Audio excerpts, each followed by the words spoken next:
commencer maintenant. 16h15, c'est la fin. Un temps d'échange est prévu à la fin du webinaire, donc de la façon suivante, 45 minutes de présentation, 15 minutes de réponses et de questions. Si toutefois il y a des questions pendant le webinaire, vous pouvez les poser évidemment. Bien sûr, elles viendront en diminution des 15 minutes prévues à la fin. Vous pourrez ainsi poser vos questions depuis le chat ou en prenant la parole. Ça, vous faites l'une ou deux, l'une ou l'autre des solutions, ça ne me pose pas de problème. Vous pouvez bien sûr garder vos micros et vos vidéos coupés durant le webinaire et vous rallumez votre micro quand vous voulez me poser une question, bien entendu. Comme vous l'avez certainement lu, ce webinaire est enregistré et il pourra être utilisé en replay, donc pour les gens qui n'ont pas pu participer à cette heure. Voilà. Le thème que nous avons choisi avec la CCI et qui, a priori, correspond à quelques besoins d'entre vous, puisque vous êtes à peu près une cinquantaine d'inscrits. Alors, je n'ai pas le nombre exact de gens qui sont présents. En fait, c'était comment je donne envie aux banquiers de financer mon projet. Donc, pour me présenter, je suis donc Éric Chevalier, délégué départemental pour le Crédit Mutuel Océan. J'ai eu quatre missions de directeur de groupe d'agence, donc je connais même plutôt bien l'entreprise, la création, et aujourd'hui je travaille sur un dispositif au Crédit Mutuel qui permet d'aider les créateurs pour les primo-créateurs. Pardon. Donc d'abord, on va vous parler des questions que peut poser votre banquier quand vous allez le voir, les éléments importants qui vont l'aider dans son analyse et les conseils et pièges à éviter. Alors d'abord, avant de commencer ça, je vais vous dire que le banquier, c'est un homme ou une femme comme un autre qui a besoin pour faire vivre son entreprise d'avoir des clients, et donc d'avoir des clients, de leur proposer des services et de financer leurs projets. Donc déjà, pensez que le banquier, quand il voit un créateur, a priori, il a envie de vous aider. J'ai bien a priori parce qu'après, ça va dépendre de la façon dont vous présentez le projet. Donc, on va avancer un petit peu plus loin et nous retourner en arrière. En fait, on se pose un certain nombre de questions, tout simplement. Le porteur de projet, c'est qui? Quoi, l'environnement, combien, comment, où, quand, pourquoi. Donc, toutes ces questions, c'est des choses qu'il va falloir préparer avant d'aborder votre rendez-vous. Vous n'êtes pas les mains dans les poches et en sifflant, ça serait dommage, puisque une première approche, c'est toujours le premier rendez-vous, souvent, qui donne le là sur l'envie ou non d'accorder de l'importance à un créateur. Donc, on va vous demander votre situation actuelle. Qu'est-ce que vous faites? Où est-ce que vous êtes? Dans quelle entreprise? Quel est votre métier? Qu'est-ce que vous aimez dans votre métier? Comment ça se passe? Est-ce que vous avez déjà un petit peu de management? Est-ce que vous avez des collègues ou des collègues à manager ou à former? On va vous demander aussi quelques questions concernant votre environnement personnel, bien sûr, la composition de la famille, si votre conjoint est salarié, dans quel domaine, etc. On ira aussi vous demander votre situation financière, bien entendu, votre patrimoine. Et enfin, peut-être, on va aussi s'intéresser à vous, puisque nous avons un métier délibérément humain et c'est heureux. Donc, pourquoi pas vous demander vos centres d'intérêt. On peut imaginer que vous pouvez être bricoleur, jardinier ou aimer le cinéma ou toute autre chose. Mais on prendra attention à tout ce que vous allez nous dire et tout ce qui vous concerne réellement. Et enfin, pourquoi vous êtes là? Pourquoi vous avez envie de créer quelque chose ou de reprendre quelque chose?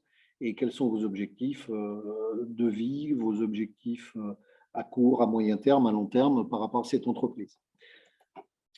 Le quoi, c'est qu'est-ce que vous allez faire? Est-ce que c'est une création? Est-ce que c'est une reprise de part, par exemple, d'une société, un rachat de fonds de commerce? un rachat de foncier ou toute autre chose. Est-ce que vous avez fait une étude de marché? Est-ce que vous savez qui aujourd'hui sur la place est capable de vous concurrencer? Qu'est-ce qu'il fait? Quels sont ses produits? Quels sont ses prix? Et bien sûr, on va vous demander quelle sera votre activité, qu'est-ce que vous allez vendre, des produits, des services, et quel est votre niveau d'expertise. Évidemment, si vous avez une expertise comptable et vous vous lancez dans la cuisine, par exemple, ben, on va vous demander pourquoi. Et je ne dis pas que ce n'est pas impossible, hein, au contraire. Mais on va vous demander quelle est la nature de votre engagement. Après, on va vous demander où vous allez vous installer. Bien sûr, la qualité de l'emplacement est primordiale pour un commerce, par exemple, un commerce de bouche. Si vous le mettez dans un ensemble commercial avec d'autres commerces de bouche, ce sera peut-être plus efficient que de le mettre tout seul en plein dans la nature. Quoique, la cohérence de l'activité, bien sûr, cette activité, comme je vous disais tout à l'heure, est-ce qu'elle correspond à vos qualités, à vos centres d'intérêt et à vos compétences. Et enfin, quelle zone géographique souhaitez-vous avoir ou dans quelle zone souhaitez-vous aller? On va vous demander aussi comment vous allez vous organiser. Alors d'abord, est-ce que vous allez rester en entreprise individuelle ou en micro-entreprise, hein, ce qui peut être le cas de beaucoup d'entre vous aujourd'hui, peut-être. Est-ce que vous allez créer directement une société? Quel type de société d'ailleurs? Est-ce que vous allez avoir plusieurs structures? Bon, par exemple, pour le plus simple, une SCI qui va être propriétaire des murs de votre atelier ou de votre magasin, et ensuite une SARL d'exploitation. Est-ce que vous avez des associés? Qui sont-ils? Est-ce que ce sont des amis? Est-ce que ce sont des membres de votre famille, votre conjoint ou toute autre personne? Puisque là aussi, c'est une importance importante dans la mesure où il faut absolument que ce soit vous qui soyez au moins majoritaire dans le capital pour être tranquille sur l'avenir de votre société, au moins de sa stratégie, puisque c'est vous qui la créez. En plus, le statut social, bien sûr, bah là, il va falloir, avec votre conseiller, qu'il soit expert comptable ou qu'il soit conseiller de la CCI, comme nous vous le conseillons amplement, et de toute façon, c'est impératif là aussi d'être accompagné, puisque tous les éléments dont je vous parle aujourd'hui, ce sont des thèmes qui vont être abordés avec ces conseillers en création ou en reprise d'entreprise. S'il y a reprise, hein, bien, éventuellement, on va vous demander, non seulement éventuellement, mais sûrement, on va vous demander que reprenez-vous du matériel, de la patientèle, de la clientèle, ou beaucoup de stock ou pas de stock du tout. Voilà. Pardon, on va essayer d'avancer.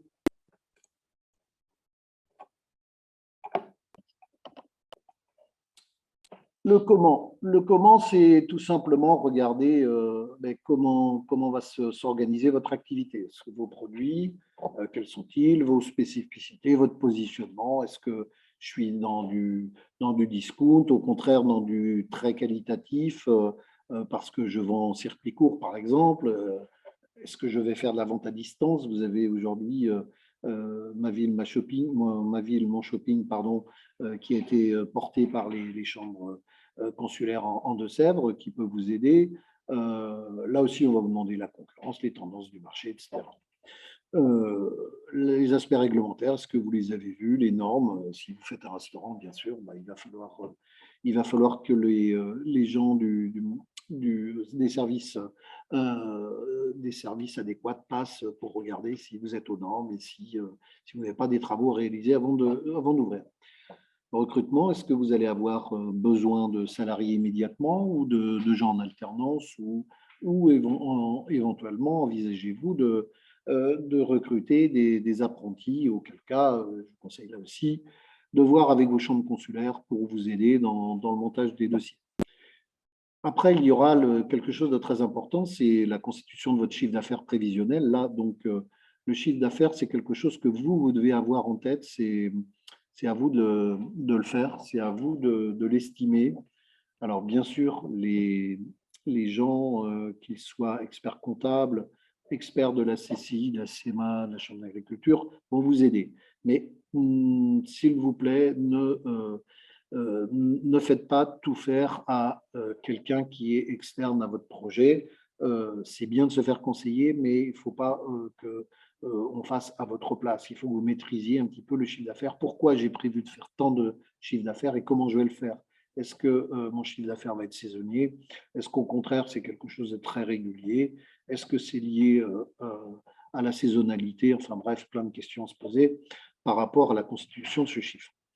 Et enfin, il y a des choses qu'il faudra apprendre, mais là, les spécialistes vous en parleront, c'est le point mort. Le point mort, c'est-à-dire combien de chiffres il va falloir que je réussisse à faire pour que mon entreprise soit viable, que je puisse me rémunérer et que je puisse tout rembourser mes créanciers, bien entendu. La marge, c'est l'élément essentiel. Combien je gagne quand je vends un produit, combien je gagne, qui va me permettre, cette marge va me permettre de payer justement tout ce qu'on a dit tout à l'heure. Quand c'est une reprise, eh bien, là, il faut savoir ce que c'est. Si c'est une entreprise, si c'est de la clientèle, des moyens humains, des brevets, etc. Est-ce qu'on a les données financières, le chiffre d'affaires, son évolution, les bilans? Là, c'est impératif. Si vous faites une reprise, demandez aux vendeurs les bilans des 2 ou 3 dernières années. Le banquier, de toute façon, vous les demandera. Enfin, si vous achetez des bâtiments, regardez, ou si vous louez, regardez dans quel état c'est, bien sûr, parce que si vous mettez un magasin dans un bâtiment qui a un problème de toiture, très vite, ce que vous aurez investi dans l'agencement risque de tomber à l'eau, c'est le cas de le dire, si jamais vous avez une grosse fuite d'eau. Voilà. Et enfin, les flux bancaires aujourd'hui sont traités comment? Par qui et avec quels outils? Les flux bancaires, je vous rappelle, c'est tout simplement ce que vous recevez sur votre compte et ce qui part de votre compte. Donc les prélèvements, les virements, les encaissements de chèques, d'espèces, éventuellement des faits de commerce. Hop. Le potentiel du projet, son développement, tout simplement, il faut là aussi réfléchir un petit peu avec ces quelques termes. C'est quoi le contexte? Aujourd'hui, par exemple, on est en contexte sorti, enfin je l'espère, de pandémie. On a vu que les circuits courts avaient été plébiscités. Peut-être votre projet va correspondre à ça. C'est un exemple, bien entendu. Et vous avez aujourd'hui le filon et la capacité de faire venir des produits en circuit court qui conviennent à votre marché et qui conviennent aux clients qui vont venir vous voir. Donc, c'est important. Bon, si les objectifs de vente sont corrects, les résultats le seront évidemment. Et derrière, comment j'envisage la suite de mon projet. À court terme, est-ce que j'envisage d'embaucher un apprenti? Est-ce que j'envisage d'agrandir un petit peu? Est-ce que j'envisage des travaux? Est-ce que j'envisage à moyen terme d'acheter les locaux dans lesquels je suis locataire?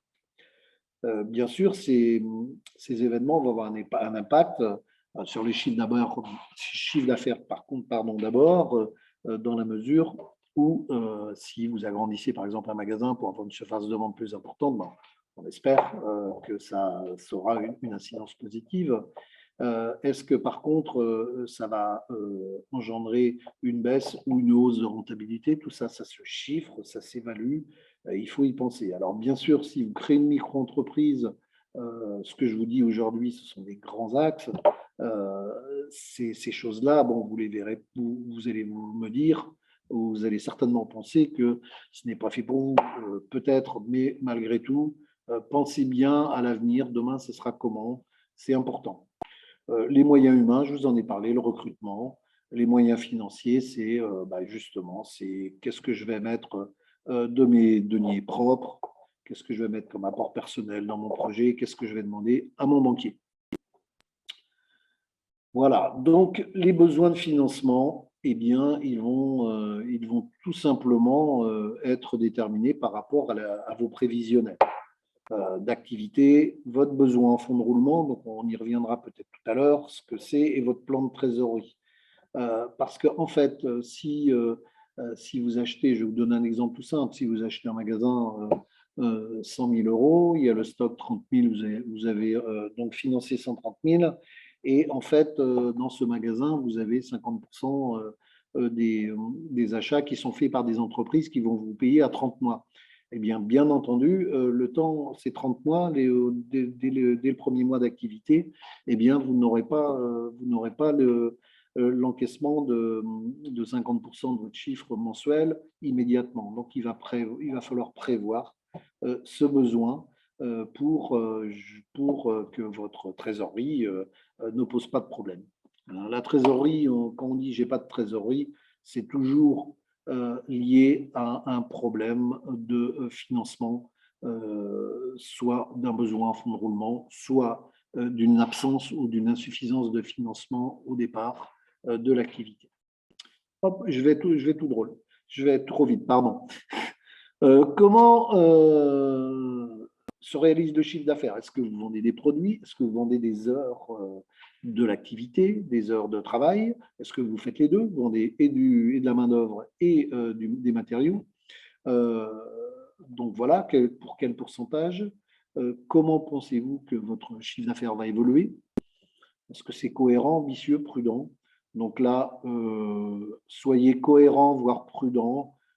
L'ambition, pourquoi pas, quand vous êtes vraiment dans un marché en plein développement, ça peut se comprendre aussi. Voilà, autre chose, qui a déterminé le chiffre d'affaires? Alors, c'est ce que je vous disais un petit peu tout à l'heure, quand je vous disais, soyez vous-même acteur dans la composition et dans la détermination du chiffre que vous êtes en mesure de faire. Et en fonction de votre positionnement, en fonction de votre psychologie, soyez réaliste, optimiste, mais surtout ne présentez pas un côté un peu, j'allais dire négatif, mais vous êtes créateur, donc automatiquement vous êtes très positif. Et ça se ressent hein, lorsqu'on vous rencontre, hein, je vous le confirme. Et puis après, le banquier, il va aimer, comme on l'a vu tout à l'heure, hein, il va aimer de voir un peu de rentabilité parce que non seulement c'est ça qui va permettre de pérenniser l'entreprise, mais c'est aussi ce qui va permettre de rembourser les crédits que vous allez faire. Votre marge, là aussi c'est important, quel est le niveau de marge? Est-ce qu'on a une capacité de l'augmenter? Par quels moyens, etc. Donc voilà, ce sont des questions à se poser dès le départ. Et enfin, quel est le niveau de prélèvement du dirigeant? Donc n'oubliez pas les charges sociales hein, quand même. Donc là aussi, les spécialistes, qu'ils soient comptables ou simplement ou les salariés des chambres consulaires sont en mesure de vous donner toutes les infos concernant les charges sociales que vous aurez à payer. Faites attention, donc, lorsque vous déterminez votre niveau de salaire, ce qui ne soit pas trop éloigné de votre niveau de vie actuel, parce qu'autrement, vous risquez d'avoir quelques surprises. Bon, ça, un exemple tout simple. Hein, dans un dossier de financement, pardon, vous avez des besoins et des ressources. Les besoins, ce sont les frais, ce sont les investissements, la TVA, il ne faut pas l'oublier sur les investissements, le stock de départ et la trésorerie de départ. La trésorerie de départ, c'est ce qui va vous permettre de financer, par exemple, ce que je vous disais tout à l'heure, les paiements différés de certains professionnels qui sont vos clients. Et puis, du côté des ressources, eh bien là, on va avoir l'apport personnel, on va avoir le prêt de la banque, on va avoir un crédit relais TVA la plupart du temps, hein, quand vous achetez du matériel, du outillage, il y a de la TVA, donc il faut la financer. Et puis, il peut avoir autre chose, hein, il peut avoir des prêts d'honneur, il peut avoir des prêts familiaux, enfin bref, tout peut rentrer dans ce niveau-là. On va continuer, je ne vais pas vous embêter trop. Hein. On a un exemple ici. Il faut que je supprime mon... Hop, pardon. Voilà, on a un exemple ici d'EBE. EBE, c'est quoi cette bête? C'est l'excédent brut d'exploitation. En fait, c'est le chiffre qui est le plus important. Vous allez voir rapidement, on va faire la première ligne à une plus 1, ça sera plus simple. Vous avez un chiffre d'affaires de 150 000 euros, une marge brute de 110 000 euros, c'est-à-dire que vous avez 40 000 euros à déduire de votre chiffre d'affaires pour avoir ce qu'on appelle la marge brute, ce qui nous détermine la valeur ajoutée. Et la valeur ajoutée qui, elle, va déterminer ensuite l'EBE quand on note tous les frais inhérents à votre activité. Et donc, vous allez obtenir un EBE qui va nous servir, nous, à calculer votre capacité d'endettement et le résultat qui va vous rester finalement, que vous pourrez réintégrer dans vos fonds propres l'année suivante. Ou si vous êtes en affaires individuelles, eh bien, en fait, c'est votre rémunération, tout simplement. Voilà. On peut continuer. Alors là, je vous le passe, celui-là, c'est le cycle d'exploitation.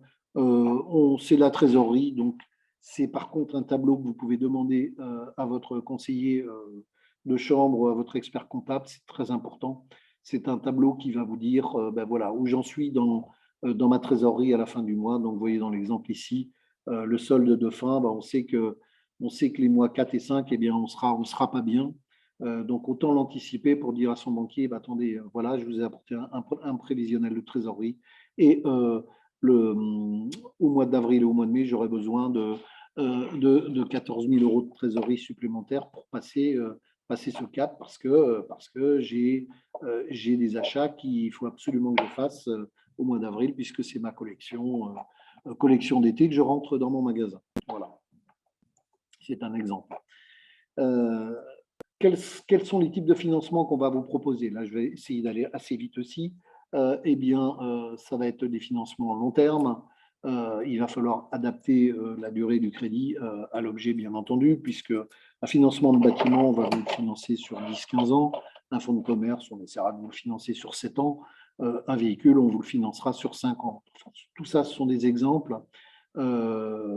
Mais ça peut être adapté aussi en fonction de ce que vous achetez. Pensez aussi au crédit bail, à la location financière. Ça peut être aussi une manière pour vous de préserver l'équilibre financier de votre bilan. Bon, si vous êtes en micro-entreprise, là aussi, vous serez peut-être encore pas tout à fait prêt à gérer ces données ou ces données. On vous rajoute ici un financement maison, ce sont les financements du crédit mutuel, tout simplement. On peut vous aider avec des prêts d'honneur, ça existe dans d'autres établissements, j'imagine. Donc voilà, donc quand vous avez un projet, n'hésitez pas à venir nous voir. Vous avez possibilité de faire du financement participatif avec J'adopte un projet, qui est une plateforme de crowdfunding, tout simplement. Et vous vous inscrivez, vous présentez votre projet de création et vous pouvez lancer un appel aux dons dans votre environnement, mais pas que, puisque il y a des gens qui surveillent les projets qui sont intéressants, qui rassurent ou qui correspondent à leur façon de vivre ou de penser.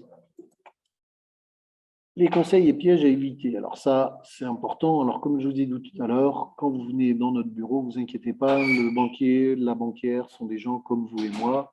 On est tout simplement des professionnels. On n'est pas là pour vous donner des leçons et on n'est pas là pour vous dire c'est bien, c'est pas bien. Nous, on va vous dire c'est cohérent, c'est pas cohérent, c'est finançable, c'est pas finançable. C'est tout ce qu'on va vous dire. Et surtout, parlez en votre nom.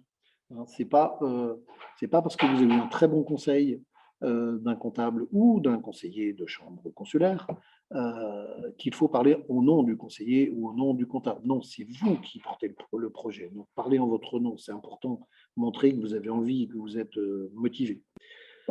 Les chiffres, comme je le disais tout à l'heure, c'est à vous de les maîtriser. C'est-à-dire, peut-être pas tous, mais au moins les chiffres les plus importants, à savoir votre chiffre d'affaires, comment il est constitué, et quelle est votre marge, et qu'est-ce que vous attendez comme rémunération, et quel sera le résultat que vous pourrez conserver dans l'entreprise. Si vous pouvez vous projeter, c'est important pour les dossiers d'affaires individuelles ou bien sûr de société, essayez d'avoir un business plan sur 3 ans. Pour la micro-entreprise, on sera peut-être un petit peu moins exigeant, bien entendu, il n'y a aucun souci là-dessus.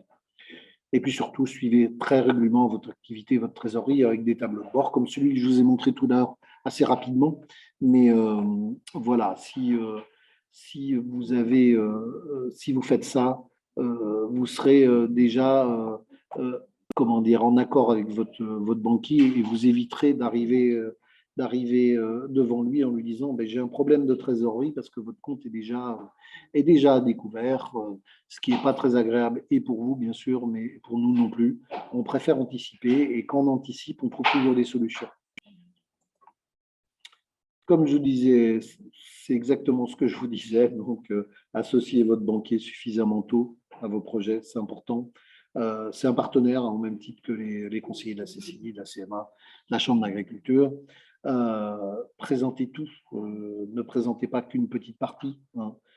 Comment je vais travailler, est-ce que je vais faire de la vente à distance, quels sont mes financements, si j'ai des financements extérieurs par exemple, si j'ai un financement à crédit vendeur par exemple, comment j'ai envie de gérer les flux qui vont m'être confiés. Et enfin, préparer tous les documents qui vont être nécessaires, ceux préparés par le comptable, l'expert comptable ou le conseiller de la chambre, et surtout essayer de comprendre ce que vous allez nous remettre.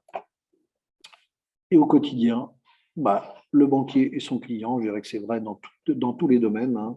Ce qu'il nous faut, c'est absolument qu'on soit en pleine confiance. Quand vous êtes en pleine confiance avec nous et vice-versa, ça se passe toujours bien, même en cas de difficultés dans l'activité, ce qui arrive de temps en temps. Et quand c'est bien transparent, qu'on sait anticiper, quand vous avez un entretien annuel, vous connaissez la personne qui suit vos comptes, même si elle change de temps en temps, eh bien, vous verrez, la confiance sera réciproque et ça se passera très bien. Merci à tout le monde.